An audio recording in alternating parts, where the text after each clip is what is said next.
Judul hari ini adalah My God is Able. Tuhanku adalah Allah yang mampu. Dan kenapa saya menaruh judul ini di khotbah hari ini? Karena saya percaya bahwa Allah yang kita sembah adalah Allah yang mampu membuat kita ketika kita mengalami keterpurukan, dan Allahku adalah Allah yang mampu yang mengangkat kita menjadi orang yang lebih daripada pemenang. Yang percaya katakan amin. Dan ketika kita mengalami keterpurukan, apa yang Tuhan izinkan, seringkali ini yang dialami oleh Bapak, Ibu, Saudara atau juga hamba saya, adalah kekecewaan yang bisa datang kepada siapa saja. Sebelum kita mengalami mujizat Tuhan, sebelum kita melihat ada penyertaan Tuhan yang nyata dalam hidup kita, Tuhan seringkali mengizinkan kita untuk kita bisa mengalami apa yang namanya kekecewaan.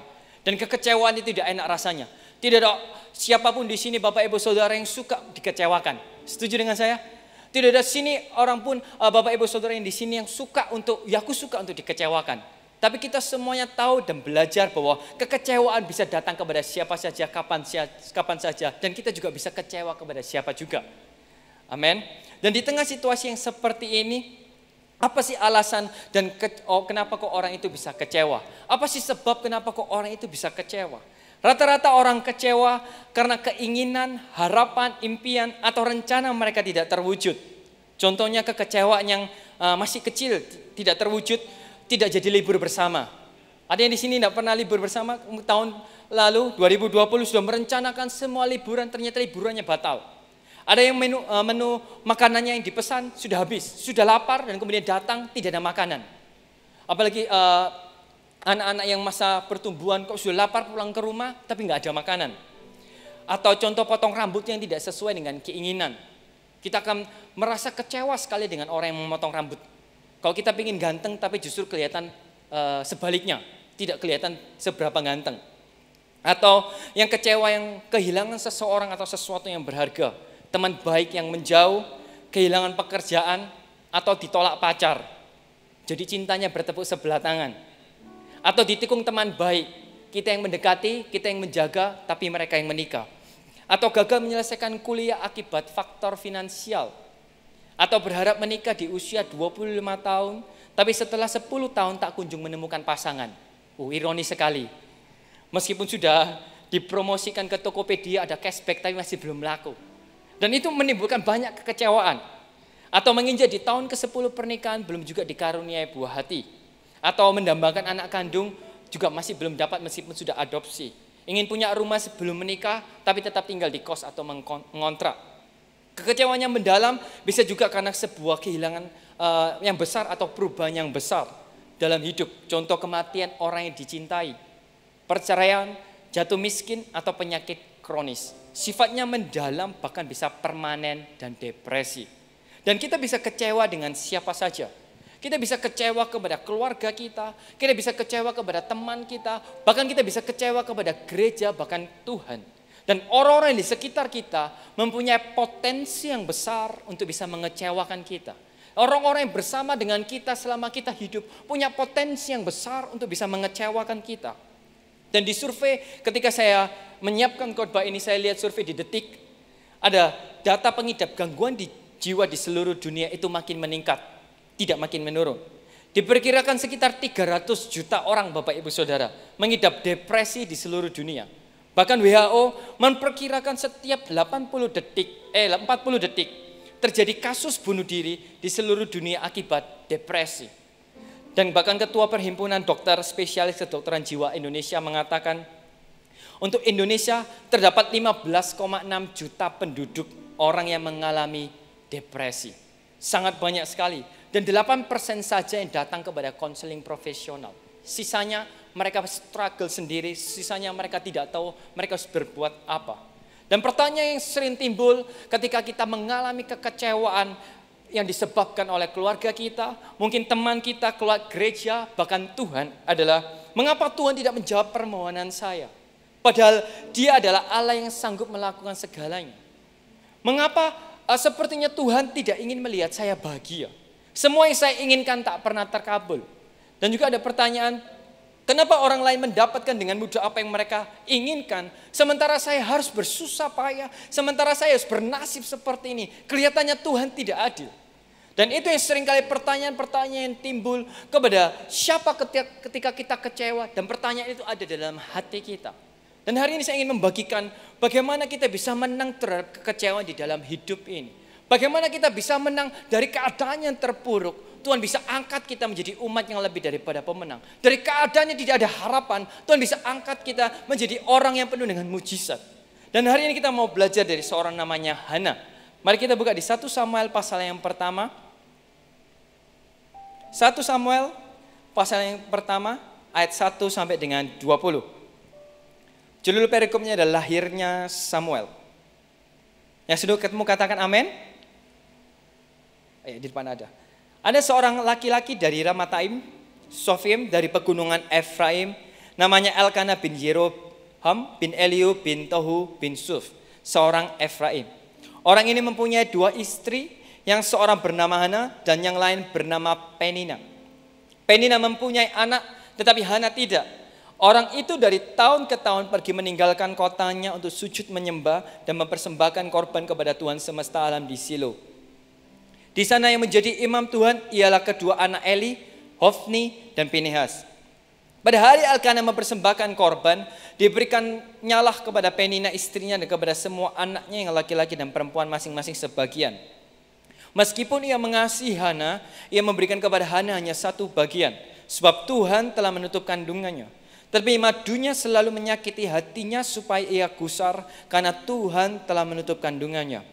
Demikianlah terjadi dari tahun ke tahun. Setiap kali Hana pergi ke rumah Tuhan, Penina menyakiti hati Hana sehingga ia menangis dan tidak mau makan.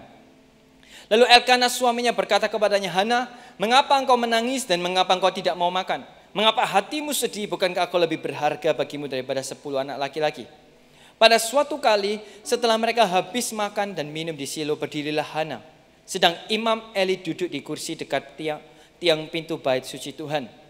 Dan dengan hati pedih ia berdoa kepada Tuhan sambil menangis terseduh-seduh. Kemudian bernasarah ia katanya, Tuhan semesta alam, jika sungguh-sungguh kau memperhatikan sengsara hambamu ini dan mengingat kepadaku dan tidak melupakan hambamu ini, tapi memberikan kepada hambamu ini seorang anak laki-laki, maka aku akan memberikan dia kepada Tuhan untuk seumur hidupnya. Dan pisau cukur tidak akan menyentuh kepalanya. Ketika perempuan itu terus-menerus berdoa di hadapan Tuhan, maka Eli mengamat-ngamati mulut perempuan itu. Dan karena Hana berkata-kata dalam hatinya dan hanya bibirnya saja bergerak-gerak, tapi suaranya tidak kedengaran, maka Eli menyangka perempuan itu mabuk. Lalu kata Eli kepadanya, berapa lama lagi engkau berlaku sebagai orang mabuk? Lepaskanlah dirimu daripada mabukmu. Tapi Hana menjawab, bukan tuanku, aku seorang perempuan yang sangat bersusah hati. Anggur ataupun minuman yang memabukkan tidak aku minum, melainkan aku mencurahkan isi hatiku di hadapan Tuhan.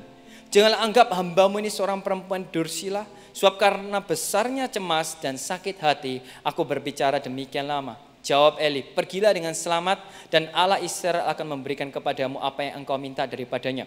Sesudah itu berkatalah perempuan itu, biarlah hambamu ini mendapat belas kasihan daripadamu. Lalu keluarlah perempuan itu, ia tidak mau makan dan mukanya tidak muram lagi. Keesokan harinya bangunlah mereka itu pagi-pagi, lalu sujud menyembah di hadapan Tuhan. Kemudian pulanglah mereka ke rumahnya di Ramah. Ketika Elkanah bersetubuh dengan Hana, istrinya, Tuhan ingat kepadanya. Maka setahun kemudian mengandunglah Hana dan melahirkan seorang anak laki-laki. Ia menamai anak itu Samuel sebab katanya, aku telah memintanya daripada Tuhan. Latar belakang dari kehidupan Hana pada waktu itu adalah kerohanian Israel berada di titik yang terendah. Karena Imam Eli dan anak-anak yang memimpin sangat jauh dari takut akan Tuhan. Para imam tidak dapat memberikan teladan, penglihatan tidak sering, dan firman Tuhan juga jarang. Dan di tengah-tengah semua kerohanian yang redup, ada satu pribadi yang seorang namanya Hana, di mana dia mengalami keterpurukan dalam hidupnya. Ada banyak kekecewaan-kekecewaan yang dialami oleh Hana seperti yang tadi saya sudah sebut. Dan itu berpotensi ada dalam pada kita pada tahun 2021 ini. Dan kekecewaan yang pertama yang dialami oleh Hana adalah Alkitab berkata dengan jelas bahwa Tuhan menutup kandungannya. Padahal Alkitab juga berkata dengan jelas bahwa Hana setiap tahun dia selalu datang ke rumah Tuhan. Hana setiap tahun dia selalu datang memberikan persembahan. Tapi kenapa kok Tuhan menutup kandungannya? Menjadi orang yang mengasihi Tuhan tidak lantas tidak akan ada kesesakan di dalam hidup ini. Ketika kita datang, ketika kita menjadi seorang pemimpin, ketika kita melayani, ketika kita menjadi seorang Kristen, tidak lantas, tidak ada godaan, tidak ada ujian yang harus kita lalui. Dan Hana mempunyai potensi yang besar untuk dia kecewa terhadap Tuhannya. Kenapa aku sudah ikut Tuhan, kenapa aku sudah menjadi seorang Kristen, tapi kenapa kok Tuhan tidak membuka kandunganku, tapi Tuhan menutup kandunganku? Kenapa kok Tuhan berlaku tidak adil terhadap diriku? Dan itu kalau bisa saya bayangkan, itu adalah pertanyaan yang timbul dalam hati Anda. Dan itu hanya kekecewaan yang pertama. Kekecewaan yang kedua, dia harus merasakan, dia harus melihat bahwa ketika dia tidak bisa mengandung, suaminya mengambil istri yang lain, istri yang kedua, untuk menutupi kelemahan dari Hana. Untuk melihat bahwa aku itu pengen punya anak, dan kemudian harus mengambil istri yang kedua. Bayangkan, saya bisa bayangkan, saya punya asumsi kalau saya menjadi seorang wanita itu. Saya bisa bayangkan ketika saya sudah lemah, ketika saya merasa punya potensi untuk saya itu kecewa terhadap Tuhan. Suamiku tidak datang menolong aku, tapi suamiku bahkan mengambil perempuan yang lain. Bisa bayangkan kekecewaan yang ada dalam hati Hana, bahwa dia bisa dapati suaminya tidak menolong dia, suaminya tidak mendukung dia ketika pada saat momen-momen ketika dia berada di tempat terendah. Ketika dia mengalami pergumulan, kenapa kok Tuhan menutup aku? Dan bukan itu saja, itu kekecewaan yang kedua ketika Elkana mengambil istri yang lain. Dan Hana dijadikan yang pertama tapi yang kedua. Dan bukan kekecewaan yang ketiga. Hana harus merasakan di ayat yang ke-6, dia dihina oleh pesaingnya dan direndahkan. Alkitab berkata dengan jelas, setiap tahun Penina datang untuk menghakimi Hana dan berkata, Tuhan sudah menutup kandunganmu, tuh kamu gak bisa hamil lagi, kamu merupakan perempuan yang gagal, kamu gak bisa menjadi istri yang baik, kamu merupakan istri yang bisa mendukung dan memuaskan suamimu, kamu gak bisa memberikan kebahagiaan kepada suamimu.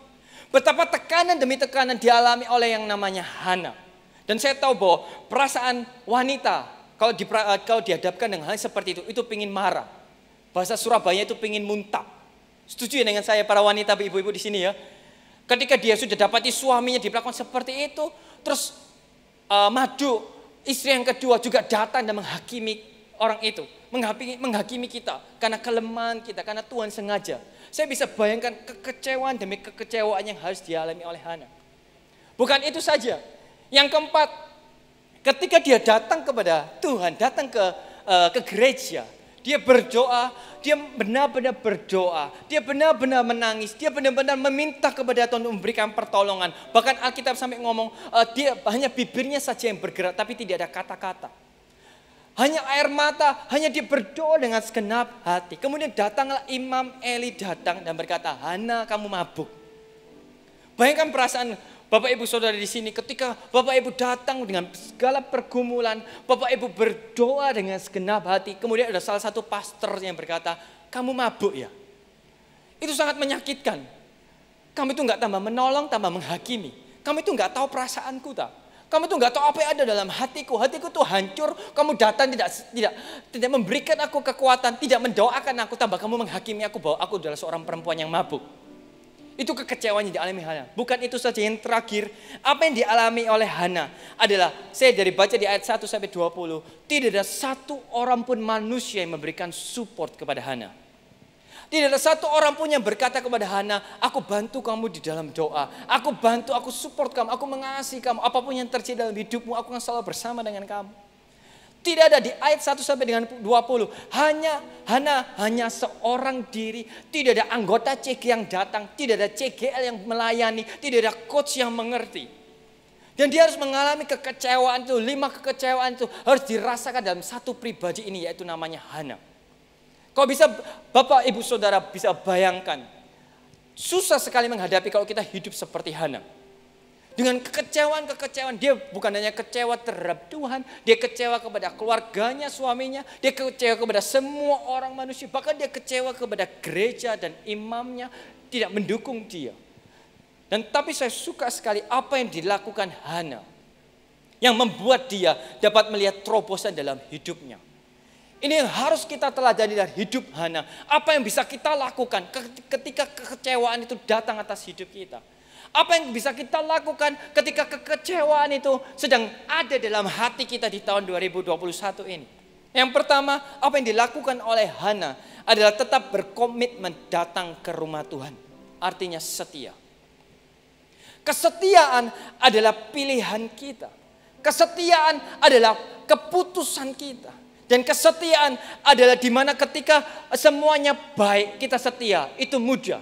Tapi ketika semuanya kelihatan buruk, kita tetap setia. Itu dinamakan Kristen yang dewasa. Dan Mazmur pasal yang ke-73 ayat 21 sampai 23a berkata seperti ini. Ketika hatiku merasa pahit dan buah pinggangku menusuk-nusuk rasanya, aku dungu dan tidak mengerti, seperti hewan aku di dekatmu. Tetapi aku tetap di dekatmu, engkau memegang tangan kananku. Mazmur berkata dengan jelas, aku dungu, aku nggak mengerti apa yang terjadi. Kenapa kok hidupku penuh dengan kekecewaan. Tapi Mazmur berkata bahwa aku tetap dekat kepada Allah. Aku suka dekat kepada Allah. Amin. Dan saya punya pengalaman dengan waria. Saya punya pengalaman di mana ada cerita-cerita yang menarik yang bisa saya berikan sharing, di mana itu bisa memberkati. Ketika itu pada waktu itu saya harus studi di kampus, dan kemudian kita harus meneliti ada studi tentang HAM, hak asasi manusia. Dan ketika itu kita harus meneliti 5 jenis orang, yaitu waria, dan anak jalanan, orang dengan HIV, PSK, dan kemudian yang terakhir adalah LGBT. Kita harus meneliti itu semuanya, dan kemudian saya berdoa dengan segenap hati saya supaya dapat anak jalanan, karena itu yang paling mudah. Tapi ketika ketua kelompok saya datang, maju untuk mengambil undian, dan kemudian dia dapati seorang waria. Dan ketika itu saya harus meneliti di Surabaya, saya datang ke sekretaris waria seluruh Surabaya, dan saya SMS, kemudian saya harus datang ke tempatnya di sebuah salon di daerah pusat. Dan kemudian saya datang dan saya tanya-tanya, ngobrol, kenapa kok bisa seperti ini. Jadi mereka punya asumsi adalah bahwa aku adalah seorang wanita yang terperangkap dalam tubuh pria. Aku adalah seorang wanita yang ada di dalam tubuh pria. Dan dia minta HAM, dia minta kesetaraan apa semuanya, bla bla bla bla. Dan kemudian tibalah pada suatu kesimpulan ketika saya mewawancari orang tersebut. Ketika saya mewawancari banyak orang-orang yang seperti itu, saya punya kesimpulan adalah 80%. Kenapa kok orang bisa menjadi seorang yang seperti itu, waria, wanita pria seperti itu? Karena keputusan pertama yang diambil dalam hidupnya, yaitu dia pergi dari rumahnya. 80% orang kenapa kok bisa hancur hidupnya, kenapa kok dia bisa berubah seperti itunya, karena keputusan yang salah yang dia buat pertama kali, yaitu dia memutuskan untuk pergi dari rumah. Ketika dia pergi dari rumah, kemudian dia bertemu dengan pergaulan yang buruk, kemudian dia bertemu dengan orang yang menyakiti hatinya, melakukan tindakan seksual yang melecehkan dia, kemudian dia berubah menjadi yang seperti itu. Dan hari kita bisa belajar apa sih value-nya.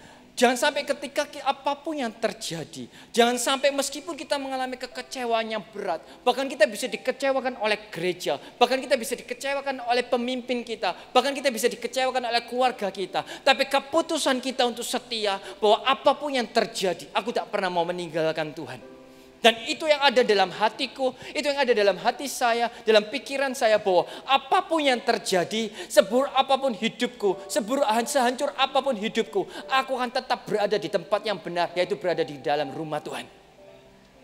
Amin. Karena saya percaya bahwa ketika kesalahan terbesar dalam hidup manusia, yaitu ketika dia pergi dari rumah Tuhan, justru hidupnya tidak semakin naik, tapi hidupnya semakin turun. Justru dia menemukan komunitas yang tepat, tapi justru dia akan menemukan komunitas yang akan membuat hidupnya akan semakin hancur. Berapa banyak di antara kita sudah melihat hal yang seperti itu. Dan saya mengingatkan untuk kita semua, kita bisa belajar dari seorang Hana, bahwa meskipun dia dungu dan tidak mengerti apa rancangan Tuhan, aku akan tetap berada di rumah Tuhan. Karena saya percaya bahwa di rumah Tuhan ada hadirat Tuhan. Di rumah Tuhan ada kekuatan. Di rumah Tuhan ada komunitas yang akan menguatkan kita dan membawa kita menjadi umat yang lebih dari pemenang. Yang percaya katakan amin. Berikan kemuliaan luar biasa bagi Tuhan. Yang kedua, apa yang sudah dilakukan Hana dalam kekecewaannya sedemikian rupa, yaitu menjaga hidupnya. Saya suka di ayat ke-15, dia berkata kepada Imam Eli bahwa anggur dan minuman yang memabukkan tidak dia minum. Betapa luar biasa respon seorang Hana meskipun dia mengalami ketidakadilan, meskipun dia harus mengalami perlakuan yang seperti itu. Hana tetap menjaga kekudusannya. Berapa banyak di antara kita yang sering mendengar kalau kita kecewa, alkohol adalah jawabannya. Kalau kita kecewa, kita pergi ke narkoba. Kalau kita kecewa, kita dugem. Bahkan ada yang ekstrim bahwa ketika aku kecewa, depresi, aku memutuskan untuk bunuh diri. Yang jadi pertanyaan adalah, apakah itu semuanya akan memberikan solusi? Apakah itu semuanya akan memberikan kita kelegaan? Saya bisa bayangkan kalau pada waktu itu Hana kecewa dan kemudian dia pergi dan bunuh diri. Hana tidak akan pernah melihat bagaimana Tuhan melakukan pekerjaan yang besar atas hidup Hana. Hana tidak akan pernah bisa melihat bahwa dia dipakai Tuhan untuk melahirkan Samuel, seorang nabi yang besar, seorang nabi yang melahirkan Daud, seorang nabi yang luar biasa. Dan berapa banyak di antara kita ketika kita mengalami seperti itu, kekecewaan, kita nggak lagi jaga hidup kita. Saya menaruh di dalam hati saya bahwa saya menjaga kekudusan saya menjaga perkataan saya menjaga semua hidup saya. Bukan karena saya seorang pemimpin, bukan karena saya melayani Tuhan di gereja. Tapi saya melakukan itu semuanya karena saya itu anak dari Tuhan Yesus dan saya mengasihi Tuhan Yesus. Sekalipun saya bukan seorang pemimpin, sekalipun aku tidak melayani, aku akan tetap menjaga kekudusanku. Karena apa? Karena kekudusan itu mahal harganya. Saya berikan sebuah contoh, kalau kita semuanya nanti pulang terima iPhone 12. Yang mau katakan amin? Amin. Kalau kita terima iPhone 12 yang paling terbaru. Kita terima, kemudian ada yang memberi, entah jatuh dari langit atau keluar dari sumur, saya tidak tahu. Kemudian dikasih. Saya percaya tidak perlu diajari oleh pendeta, tidak perlu diajari oleh pemimpin CG, tidak perlu ikut CGT 1, CGT 2, MSJ 1 sampai 15. Bapak Ibu Saudara pasti menjaga iPhone-nya dengan segenap hatinya. Dikasih penjagaan screen guard, dikasih penjagaan semuanya dari ujung sampai ujung. Bahkan tidur pun sebelah bantal, Anda pastikan iPhone-nya ada di sebelah Anda. Setuju dengan saya? iPhone saja bisa kita jaga sedemikian rupa. Tidak perlu diajari. Bagaimana dengan kita menjaga hidup kita menjaga kekudusan kita. Kalau kekudusan mahal harganya karena Yesus sudah menebus setiap dosa kita, maka kita perlu menjaganya dan tidak perlu kita diajari. Yang percaya katakan amin. Dan itu yang dilakukan oleh Hana. Bahkan ada yang ekstrim lagi. Ketika dia mengalami kekecewaan, dan ini adalah potensi besar kalau kita bisa melihat Hana, kemudian ada Penina. Kita menggunakan dukun. Kita minta pertolongan roh jahat untuk membantu kita. Tolong santet supaya meninggal. Dan saya sudah jumpai beberapa kali. Ada seorang ibu-ibu yang saking pahitnya. Dia harus datang ke dukun. Dan saya bisa melihat hidup mereka tidak menjadi lebih baik. Hidup mereka semakin gelap, hidup mereka semakin terikat dengan roh jahat. Kenapa? Karena ketika kita mempersilahkan roh jahat datang atas hidup kita, bukan kelepasan yang kita dapat, bukan kemenangan yang kita dapat, tapi justru kekalahan dan kita akan diinjak-injak oleh iblis. Berapa banyak di antara ibu-ibu yang sampai susah sekali melepaskannya, saking terikatnya. Dan saya percaya bahwa Bapak Ibu Saudara di sini bisa belajar bahwa kita menjaga hidup kita dengan baik, kita menjaga kekudusan kita dengan baik. Amin. Yang ketiga adalah berdoa dengan hati hancur. Yang pertama dia sudah setia, dia berkomitmen apapun yang terjadi, meskipun hatinya penuh dengan kekecewaan. Yang kedua, dia menjaga hidupnya. Dan yang ketiga ini adalah bagian yang saya suka, bahwa berdoa dengan hati yang hancur. Bahwa Bapak Ibu Saudara semuanya, kita semuanya di sini tuh bisa berdoa. Saya tahu dan percaya, tidak dibutuhkan suara yang indah untuk kita bisa berdoa. Semua manusia bisa berdoa, kecuali PAW. Jangan memaksakan diri Anda, Bapak Ibu Saudara, untuk bisa melayani singer. Karena suara kita cenderung false. Cenderung suaranya tidak jelas. Saya percaya Tuhan disenangkan, tapi manusia terganggu. Tapi kalau doa, tidak dibutuhkan MSJ 1 sampai 4. Kalau doa, tidak dibutuhkan pelatihan pemuridan. Kalau doa, tidak dibutuhkan suara yang indah. Semua orang bisa berdoa. Dan itulah senjata yang bisa kita miliki. Senjata yang bisa gunakan ketika kita mengalami kekecewaan dalam hidup kita. Bahkan Hana sampai berdoa, tidak ada lagi kata-kata, hanya bibirnya bergerak dan tangisan air mata.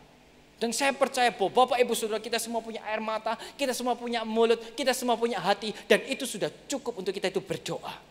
Bahkan Alkitab berkata di Yakobus pasal yang kelima ayat 13a. Kalau ada seorang di antara kamu yang menderita, baiklah ia berdoa. Ketika tidak ada jalan atau pertolongan dari siapapun, berdoa adalah tindakan yang paling tepat yang bisa kita lakukan. Dan di tengah kepedihan hati tiada tara, Hana mengadukan nasibnya kepada Tuhan. Sengsara memang bisa membuat orang mendekatkan diri kepada Tuhan. Sengsara memang bisa membuat orang mendekatkan diri kepada Tuhan. Dan itu yang dilakukan oleh Hana. Dan ini yang bagian yang saya suka juga. Di ayat ke-18. Sesuai itu berkatalah perempuan itu, biarlah hambamu ini mendapat belas kasihan daripadamu. Lalu keluarlah perempuan itu, ia mau makan dan mukanya tidak muram lagi. Ketika dia selesai berdoa, ketika dia selesai mencurahkan isi hatinya, ketika dia selesai menangis dengan segala kepedihan yang dirasakan, yang tidak bisa diungkapkan kepada orang lain. Alkitab menjelaskan dengan jelas, sebelum dia berdoa dia ada pribadi yang cemas, sebelum berdoa dia pribadi yang muram, tapi ketika dia selesai berdoa, Alkitab berkata, ia mau makan dan mukanya tidak muram lagi. Yang jadi pertanyaan adalah ketika Hana berdoa, apakah Hana langsung mendapatkan Samuel? Apakah ketika Hana berdoa, Hana bisa langsung melahirkan dan dia mendapatkan anak? Tidak. Tapi inilah kuasa doa. Ketika kita mencurahkan isi hati kita kepada Tuhan, ketika kita bertemu kepada Yesus, ketika kita masuk ke dalam hadirat Tuhan, jawaban mungkin belum kita dapat, mujizat belum kita terima, tapi ada kekuatan untuk kita bisa melalui semua kekecewaan, semua beban, semua salib yang Tuhan letakkan dalam hidup kita, hingga kita dapat mengalami mujizat. Yang percaya mari kita katakan amin dan berikan kamu yang luar biasa bagi Tuhan. Dan itu yang terjadi dalam hidup Hana. Berdoa. Yang keempat, yang terakhir adalah tidak melupakan Tuhan. Kalau dia sudah setia, dia menjaga hidupnya dengan benar, kemudian dia berdoa dengan segenap hatinya. Yang terakhir dia tidak melupakan Tuhan. Di ayat yang ke-11 berkata, kata-kata yang pertama yang keluar dari kata-kata dari doa Hana ketika dia bernasar adalah Tuhan semesta alam. Dia percaya, dia tak pernah melupakan Tuhannya. Dia percaya bahwa Allah yang dia sembah adalah Allah yang luar biasa. Yang mempunyai bumi dan semesta alam. Allah yang dia sembah adalah Allah yang berdaulat. Dan dia meminta itu bukan untuk kepentingannya diri sendiri. Ketika dia berdoa dan dia melupakan Tuhan, dia minta Samuel. Bukan untuk kepentingannya, tapi hanya untuk kemuliaan Tuhan. Ketika dia mendapatkan mujizat, ketika dia menerima Samuel, Tuhan bukan lupa, tapi Tuhan ingat. Tuhan memberikan kepadanya lagi 3 anak laki-laki dan 2 anak perempuan. Betapa luar biasa Tuhan ketika Hana tidak melupakan Tuhan. Ketika dia mengalami pergumulan dan ketika sudah mengalami pergumulan. Dan ketika dia sudah mengalami pergumulan, ini menunjukkan bahwa Hana adalah pribadi yang dewasa. Samuel yang dilahirkan baginya, Samuel yang dimana dia berdoa, Samuel yang dimana dia bisa banggakan, Samuel yang dimana dia bisa menghapus aibnya. Karena pada waktu itu bangsa Israel kalau ada wanita mandul, itu merupakan aib. Seharusnya Samuel bisa menjadi jawaban atas hidup Hana. Ini yang saya suka, bahwa dia tidak pernah melupakan Tuhan. Ketika dia menerima Samuel, dia berikan kepada Tuhan. Dia berikan yang pertama, dia berikan yang terbaik untuk Tuhan. Meskipun dia sudah mendapatkan jawaban, meskipun dia bisa datang kepada Penina dan berkata, lihatlah Penina, hei Pen, aku hamil, aku punya anak men. Sering kan ibu-ibu seperti itu, di sini tidak ada, ibu-ibu di luar banyak. Kalau ibunya beli satu sepatu yang mahal, saya harus lebih mahal lagi dan saya pamer. Tidak ada ibu-ibu di sini, di luar banyak. Tapi bukankah Samuel bisa menjadi alat kebanggaan Hana? Harusnya Samuel bisa menjadi alat untuk menghapuskan aibnya. Tapi Hana menunjukkan bahwa tidak ada Allah lain selain daripada Tuhan Yesus dalam hatinya. Hana menunjukkan bahwa segalanya yang ada dalam hati Hana itu bukan Samuel, tapi Yesus yang memberikan Samuel.